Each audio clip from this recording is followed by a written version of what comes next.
Kłegum bałe stoleme, kaszapści wielgłesze. Nigle na kaszapści zemni pojawile soledze, rządzele nią wielgłesze zwuny stole mama. W pradywnych czasach biedkowele są ze smłekama, a cej na zemi zaczole mieszkać robić ledze, stoleme prawie ich miele za swoich niedrechów. Ich wielgłość i moc była wiele większy jak ledzi. W ogromnych celszczach, w jakich miele full musklów, sedzała moc tytanów i nieuskromiony z grów do miłote, ale i do sztrydów. Ci kolejne są imionków.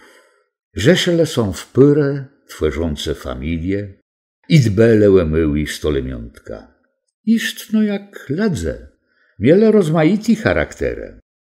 Bale wśród nich mądry i głapi, robłeci i zgniły, rzeczny i złoslawi. Cej są copnął lądofyłt, nie wiadno rozemno was weskiwele swoją moc. Łebczas miunków, zabawę i spirków, wariwele wieldzi drzewa jak myły rozsone. Saskale nima nawet katandzi ma damboma, chterne rosłe setci lat. Wacigele ze zemi wieldzi kome i szmergele nima jak myły makamiśkoma. Za nic ksą miele to, że wystawiają płe sobie zrejnowani. Stolemny dziurę w zemi, jaci chudkłe dostywała są łeda.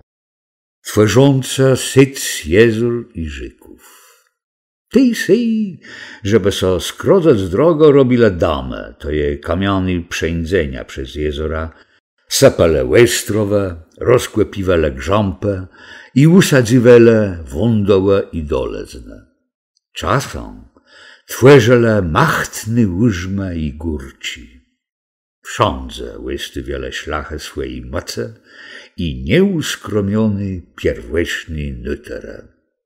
Nie mające swą do tego, co robią, zmieni wele krój malank kaszep. A ten stywał so coraz bardziej rozmaity, krajamny i bójkłewi.